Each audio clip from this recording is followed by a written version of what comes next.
Vasudevaya. Om Namo Bhagavate Vasudevaya. Om Namo Bhagavate Vasudevaya. Om Namo Bhagavate Vasudevaya. Om Namo Bhagavate Vasudevaya. Om Namo Bhagavate Vasudevaya. Om Ajnanatamarandasya Jnananjana Salakaya Chaksurunmalatam Yena Tasmai Shri Gurave Namaha. Shri Chaitanya Manovistam Stapatam Yena Bhutale Swayam Rupakadamayam Dalati Swapadantikam Vandeham Shri Guru Shri Yuta Parakamalam Shri Gurun Vaishnavanscha Shri Rupam Sagrajatam Sahagana Raganatam Vitantam Sajivam Sadvaitam Savadutam Parijana Sahitam Krishna Chaitanya Devam Shri Radha Krishna Padan Sahagana Lalita Shri Vishakanvitanscha He Krishna Karana Sindhu Dinavanda Jagatpate Gopesha Gopika Kanta Radha Kanta Namostute Tapta Kanchana Gaurangi Radhe Vrindavaneshwari Vrishabhana Sutta Devi Pranamami Hari Priye Jai Shri Krishna Chaitanya Prabhu Nityananda Shri Advaita Gadadhar Shri Vasili Gaura Bhakta Vrinda Vanshakapatarubhyascha Kripa Sindhubheva Cha Patitanam Pavanebhyo Vaishnavebhyo Namo Namah. Hare Krishna, Krishna Krishna, Hare Hare, Hare Rama, Rama Rama, Hare Hare. So reading from the Bhagavad Gita as it is. Today's verse is from chapter 3, and it's verse number 28.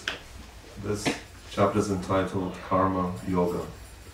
And Lord Krishna says, Tattvavitu mahabaho guna karma vibhagayoho guna guneshu varshanta iti matva nasajjate. Translation and purport by His Divine Grace Srila Prabhupada, Srila Prabhupada Ki Jai. Translation. One who is in knowledge of the Absolute Truth, Almighty Armed, does not engage himself in the senses and sense gratification, knowing well the differences between work in devotion and work for fruitive results.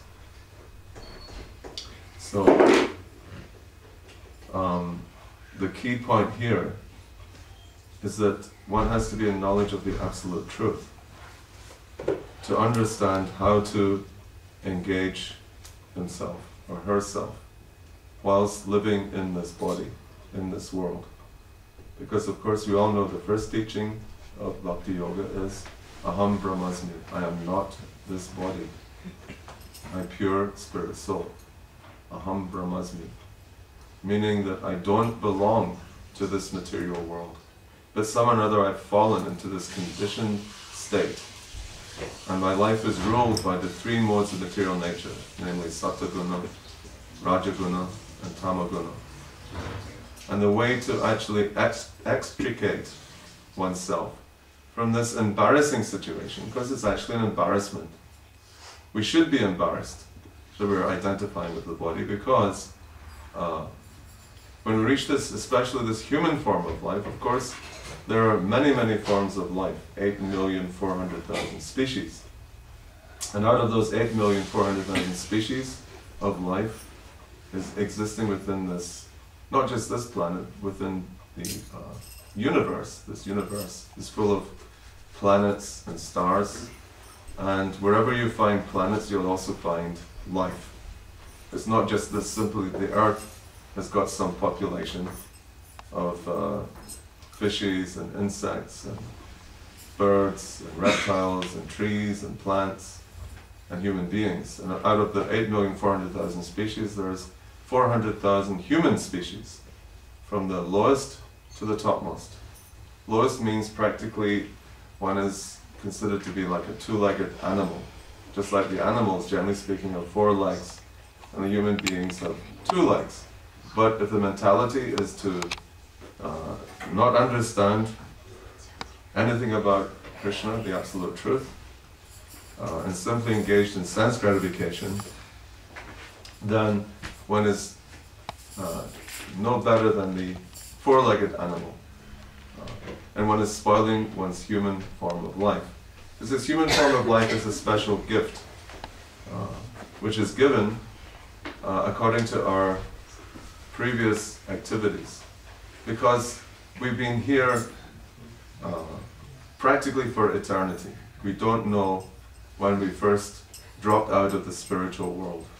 Because that's where we all came from. We're all part and parcel of Krishna. We have the same qualities. We're Sat, Chit, and Ananda. But we're covered over. Sat meaning eternal, because the soul is eternal. The soul is not temporary like the body. The body is temporary because we know everybody is born, everyone grows up, everyone suffers from some type of disease or difficulty, and one grows old, and then finally one dies. But for the soul, Krishna says in the chapter 2, that for the soul there is no birth and there is no death. Because the nature of the soul is sanatan, it's eternal. And it's also chit, full of knowledge. Of course that knowledge also has been covered over due to our turning our backs on Krishna. Now we have the opportunity to turn around and face Krishna and see Krishna for ourselves, if we want to. Man proposes, God disposes, because Krishna is giving us the intelligence how to come to Him, and also the intelligence how to forget Him. So the choice is ours. Do we want to remember Him, or do we want to forget Him? We should be, hopefully, in the category of wanting to remember Him, not forgetting Him. Because that is too painful. One is thinking, well, just like so many atheists, there's a group in the UK called the Secular Society. And so they want that everyone should know, according to their intellectual manipulation, that there's no such thing as God. God does not exist. We're existing, but God doesn't. So where is the logic in that? They say, well, actually, God is simply a figment of the imagination. It's meant for the weaker-minded people. And stronger-minded people, they don't require a crutch in the name of God. But here, Krishna is addressing Arjuna as Mahabaho, which means mighty armed. He's super powerful. He's not an intellectual. He's not an Astanga yogi, someone who's practicing mystic yoga. He's not a karmi, someone who's working for fruitive results. He's a kshatriya, a very powerful warrior. In fact, he's known as a Maharati, meaning that he's incredibly powerful. But at the same time, he's also Krishna's friend. The atheists who don't know about that, they think, well, friendship and love and all different kinds of social relationships only go on here, within the human species. Of course, we find that there's social relationships going on in all species of life. You'll find there's male and female. There's male and female insects, there's male and female birds, there's male and female snakes, there's male and female fishes. Of course, in the human form of life, we also find the same thing. But what delineates us differently from the animals, the cats and the dogs, and the camels and the hogs, and the donkeys, is that we can actually rationalize, we can actually ask questions, very important questions, as to why we've actually even been born, why have we taken this birth. Most people say, well, it's the fault of my parents. I didn't want to live, I didn't want to be here. They came together, had sex, and they produced me. It's their problem, not my problem. That's foolishness. We all have problems. We have to try to solve these problems. We can't blame somebody else all the time. So if we want to really solve the problems, really want to know how to come to the stage of liberation, Not just also liberation, but also peace. Because everyone wants peace in this world, but just see how nasty this world is. There's never a moment in this, especially this age, this Kali Yuga, the age of hypocrisy, quarrel, conflict, dissension. There's so much ways that people are suffering due to lack of peace. You just have to turn on the television, to the news, or read the newspapers, if you really want to know what's going on in the world. But then you get fed up and think, oh, it's such a nasty place. Why did I ever take on this miserable body? Well, the reason that we've taken on this miserable body is so that we can actually get out of this place. Go back home, back to Godhead. Prabhupada's spiritual master, Srila Bhaktisiddhanta Saraswati Thakur, he compared this world to a toilet. It's like we all have to go to the toilet, right? Sooner or later, we have to go past number 1 and number 2, stool and urine. So this world is like a toilet. We go into the toilet, do our business, but we don't loiter inside the toilet. We don't create a nice environment so that we can, wallow in the toilet for some hours. Although some people do that. I know my father used to read the newspaper when he was in the toilet. But it's a filthy place. It's meant for one thing, and that's to evacuate, to do your business and get out. So in the same way, having this human form of life, being born into this material world, we should do our business and get out as quickly as possible. And the simple method for getting out of this miserable state is to chant Hare Krishna, Hare Krishna, Krishna Krishna, Hare Hare, Hare Rama, Hare Rama, Rama Rama, Hare Hare. And engage in practical devotional service. That's Bhakti Yoga. We are also a yoga society. There's so many different yoga societies and different types of yoga, but most people think that yoga means some kind of gymnastic system where one has to sit in a particular asana or be able to control one's balance, just like Hatha Yoga or Bikram Yoga.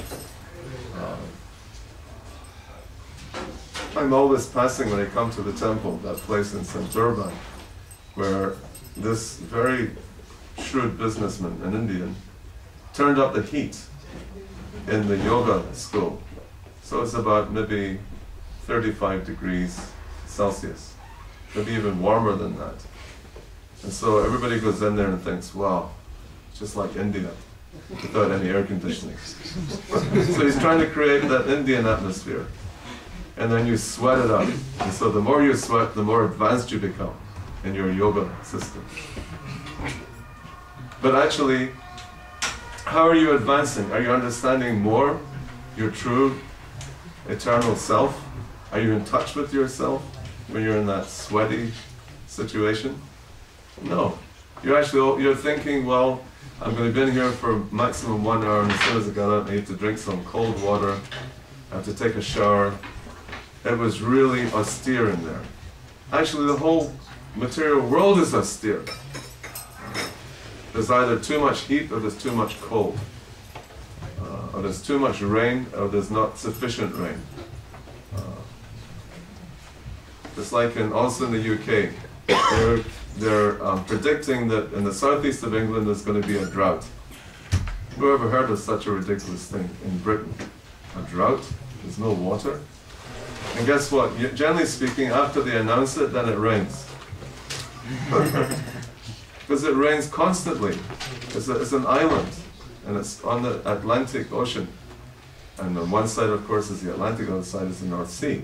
And so because of that island situation, it's always green. In fact, when Prabhupada visited England, he commented about Britain. He said, Britain is like a green hell.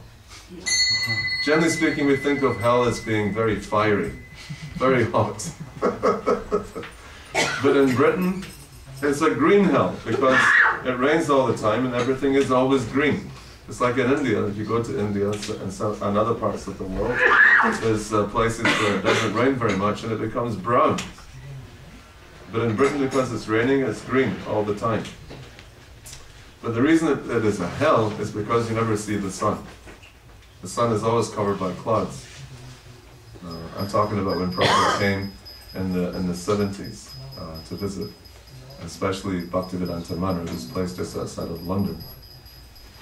So the idea is, the knower of the Absolute Truth is convinced of his awkward position in material association.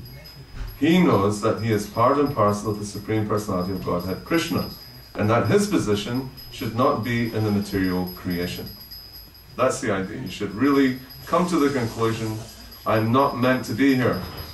This is not my permanent resting place. It shouldn't be. This is not a permanent arrangement. Why? Because I have to die here. And I don't want to die. Nobody wants to die. Everybody wants to live eternally. And you are able to live eternally as soon as you get out of the material conception.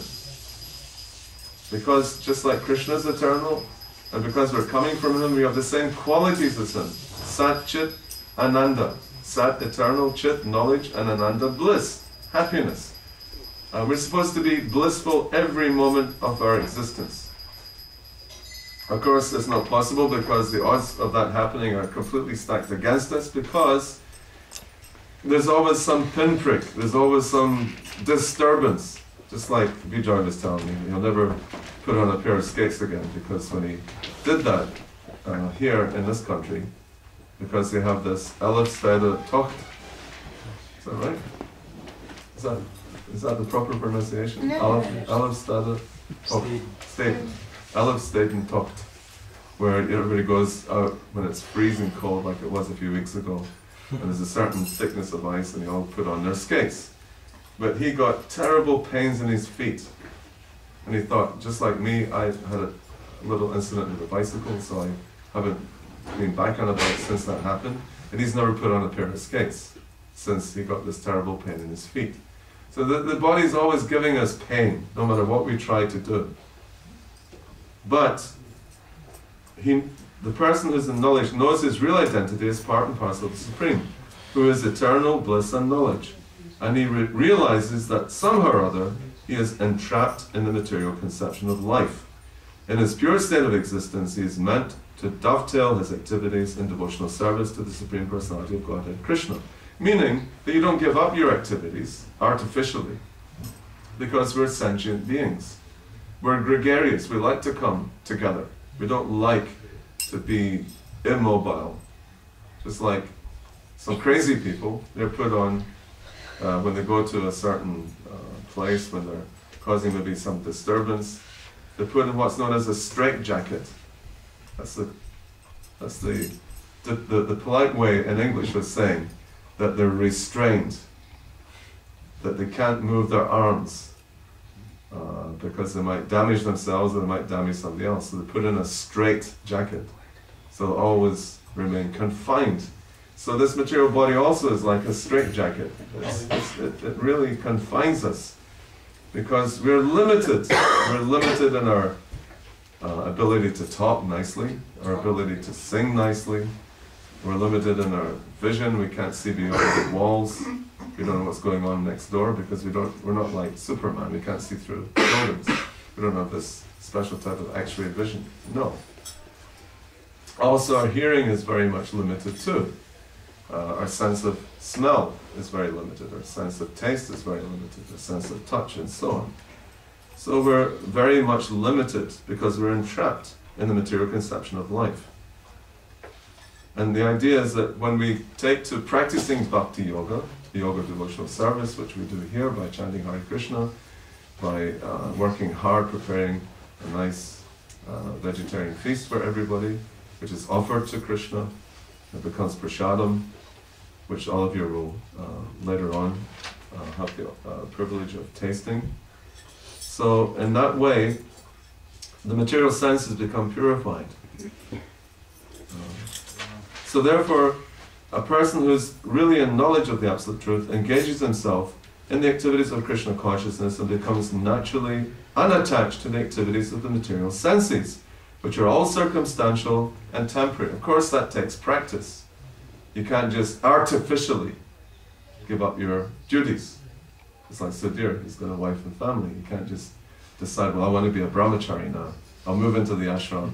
I won't see my wife, I won't see my kids. They give me so much pain and so much disturbance. Let me just forget about my family. No, we're not encouraging that type of irresponsible behavior. We have to do our respective duties. That's important. Because, we've made our bed and we have to lie in it, as we say. So we all have different beds that we have to lie on. And so in the same way we have different responsibilities. But at the same time we can also practice Krishna consciousness. So that devotee knows that the material condition of life is under the supreme control of the Lord. Consequently, he is not disturbed by all kinds of material reactions, which he considers to be the mercy of the Lord, even if it's something painful. It's like if you fall off your bike, like I did. That was painful. I think it's painful for anybody who falls off their bike. I don't think they think, well, I'd like to do that again. That's a nice experience. No, it's a horrible experience. You think, well, that's Krishna's mercy. I could have been run over by a car and completely, paralyzed. I could become a quadriplegic, where I can't use my arms and my legs. So, whatever it is, and of course if something nice happens, that's also Krishna's mercy. Because good things also happen to bad men, just like bad things happen to good men. Both are there, because we're living in this world of duality. And according to Srimad Bhagavatam, one who knows the Absolute Truth in 3 different features, namely Brahman, Paramatma, and the Supreme Personality of Godhead, is called Tattva Vit, for he knows also his own factual position in relationship with the Supreme. And as Prabhupada would always say, very simply, we're all eternal servants of servants of servants of Krishna. That's our eternal constitutional position. But here, we've juxtaposed the situation and we want to be masters. We don't want to be servants because, generally speaking, a servant isn't treated very nicely. But when you become the servant of Krishna, you live with Krishna eternally. So there's no more rushing to the toilet. You never have that urge to evacuate when you have a spiritual body. You don't pee and pass stool, which is a blessing. That's a special blessing. Because then you can do uninterrupted spiritual activity, devotional service directly to Krishna. You don't need to sleep. You don't feel tired. Because the soul doesn't require rest. Because the soul is eternally imbued with a desire to serve. So all the problems and difficulties that we face in this material environment are solved instantaneously when we totally surrender to Krishna. Now, that's a big thing. How do you do that surrender? There's so many things that you have to learn how to surrender. You can't just make it up in your own mind and think, well, alright, I've come to the Hare Krishna temple, I'm chanting Hare Krishna, I'm surrendered. Now I've become a pure soul. And maybe tomorrow I'll be back with Krishna and his planet. Well, you may be very fortunate, you walk out the door, you get knocked over by a car, and you say, Hare Krishna, at that moment. That's a great fortune.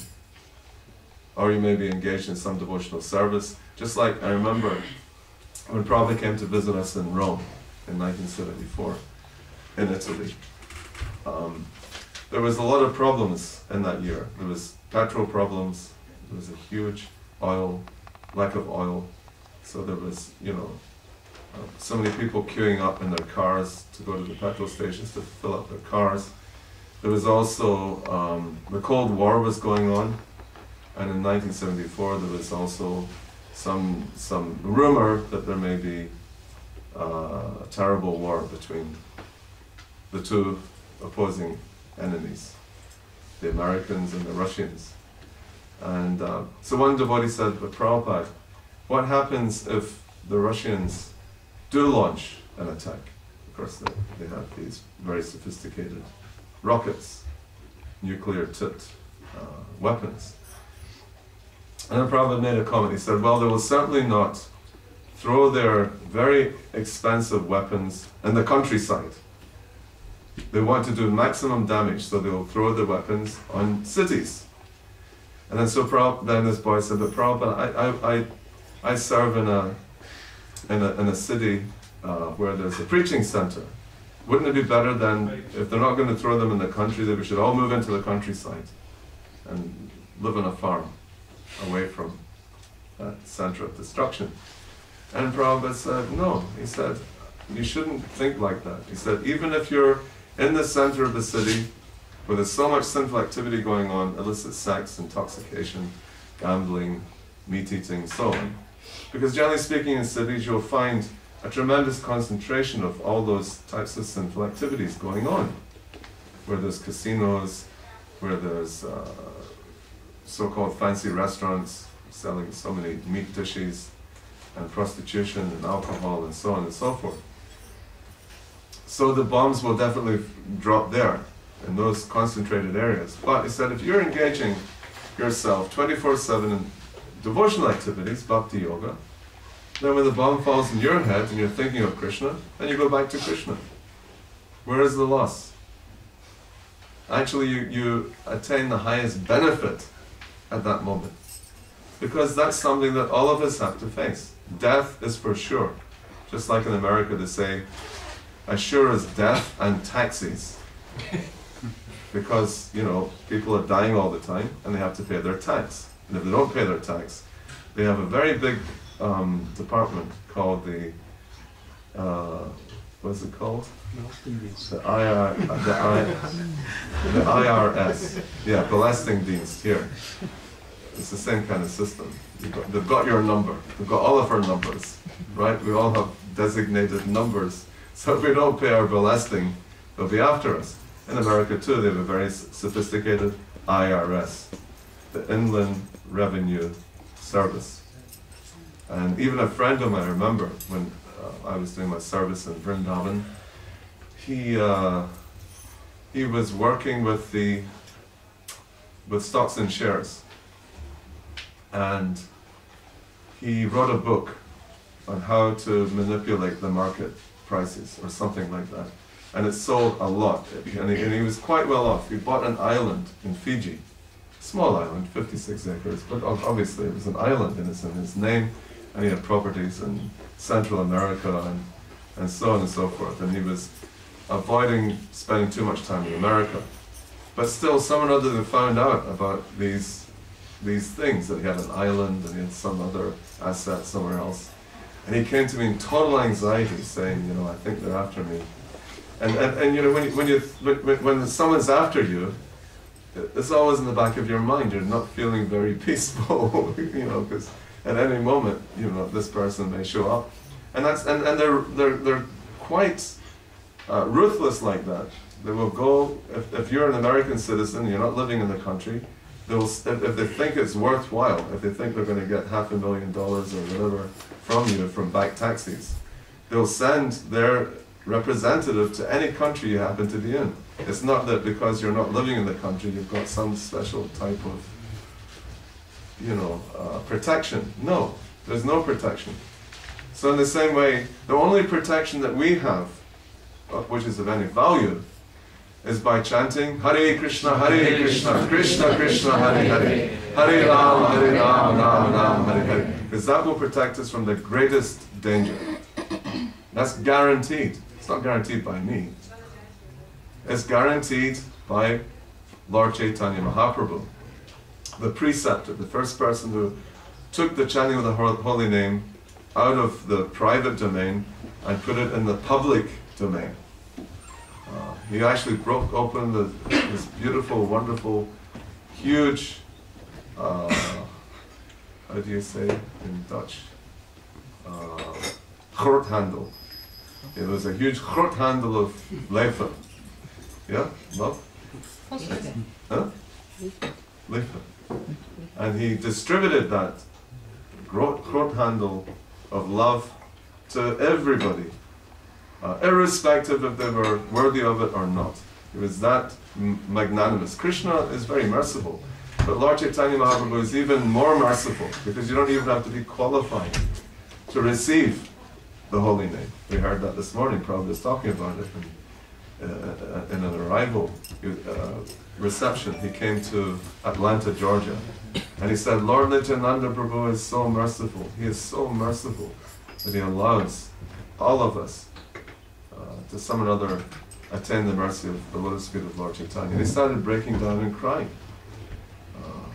Because Prabhupada has so much love, so much compassion for all the fallen conditioned souls, just like Nityananda. And he was remembering how Nityananda Prabhu and Haridas Thakur would go from village to village with a straw in their mouths, begging everybody, knocking on the door of their homes, saying, my dear sir, my dear madam, please chant Hare Krishna. That's all we want you to do.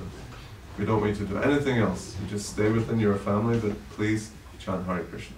And we're very soon coming up to Gaur Purnima. That's the appearance day of Lord Chaitanya. We already celebrated the appearance day of Nityananda Prabhu a few weeks ago, who's the eternal associate of Lord Chaitanya. So on the 8th, Thursday, from 4 p.m. till 8 p.m. on Thursday evening, we're also going to be celebrating the appearance of the most magnanimous Patita Pavana, the deliverer of the most fallen conditioned souls, Lord Chaitanya Mahaprabhu, on this coming Thursday.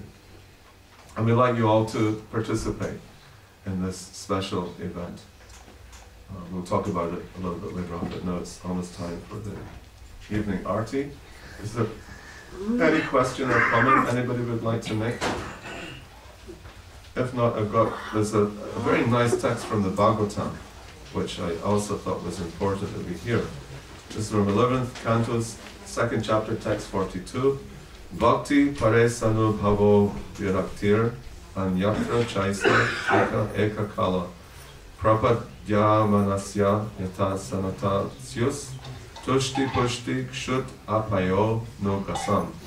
Devotion, direct experience of the Supreme Lord, and detachment from other things. These three occur simultaneously for one who has taken shelter of the Supreme Personality of Godhead, in the same way as pleasure, nourishment, and relief from hunger come simultaneously and increasingly with each bite for a person engaged in eating. Such a nice quotation. This is from the Srimad Bhagavatam. This great personality, Yogendra, instructs a very famous king called King Nimi. And for those of you who would like to find out more perhaps of Bhagavatam and Bhagavad Gita, we do have classes during the week. This temple is open 7 days a week. In the morning we study Bhagavatam class, and it's quite an amazing experience. It's also very purifying. It purifies the ears, purifies the mind, by not just only chanting Hare Krishna, but also studying Srimad Bhagavatam, which is one of the Puranas. There's 18 Puranas altogether, and they're divided into 3 sets of 6. 6 Puranas are meant for those who are engaged in Sataguna, the mode of goodness. 6 Puranas are meant for those who are engaged in the mode of passion, Rajaguna, and 6 are meant for those engaged in the mode of ignorance, Tamaguna. Krishna is so merciful that he allows himself to be understood whether one is situated in Tamaguna, Rajaguna, or Sataguna, or the mixture of the 3. He's very, very magnanimous in that sense, because you can know Krishna through the Vedas, but you can also know Krishna through chanting Hare Krishna, Krishna Krishna, Hare Hare, Hare Ram, Hare Ram, Hare Hare. It's actually mentioned that one who's come to that platform of chanting the Hare Krishna Maha Mantra has already gone through the whole process of studying all 18 Puranas and all the other departments of knowledge of the Vedas, the Vedic teachings. So thank you so much for your kind attention, and please try to take up the practice of Krishna consciousness in a regular fashion. And please come and visit us as often as you would like. If you're in the neighborhood or if you're nearby and it's not so inconvenient, besides the Sunday program, like I said, we also have this very special program on Thursday, the 8th of March, which happens to also be the same day as Holi. Who knows about Holi? Hands up. Holi. So that's of course the throwing of colors. But because it happens to be on the same day as Gaur Purnima, as a lot of you know about Holi, but we don't actually celebrate Holi. We celebrate because it's much more important to celebrate the appearance of Lord Chaitanya Mahaprabhu. That's known as Gaur Purnima. So in Mayapur, Sridham Mayapur, where Lord Chaitanya appeared, everybody practices Gaur Purnima. And in Vrindavan, everybody practices Holi. It's like, there's lots of devotees there, but they're all warmed, because in Vrindavan they do it for 1 week, not just one day. And they start with Barsana Holi, which is 1 week before the 8th. So they start on the 1st, and it goes on, and they, you know, they're really very, very active with throwing colors there. Not just colors, but mud and so many other disgusting things. They don't discriminate, the Vrajvasis. But, yeah, generally speaking, when we're living in Vrindavan, we don't go out on that week. We stay inside. And also we don't allow Holi to be played within the temple or within our other campuses that we have, because it can become a little raucous. And unfortunately, that day, the police don't do anything. They say that even if you somehow get close to the Prime Minister or the President of India, you can throw colors on the Prime Minister and the President, and they can't do anything about it. Okay, so ready for... So now we'll have our evening arti. Srila Prabhupada ki jai. Bhagavad Gita as it is ki jai. Nitai Gaur Premanandi.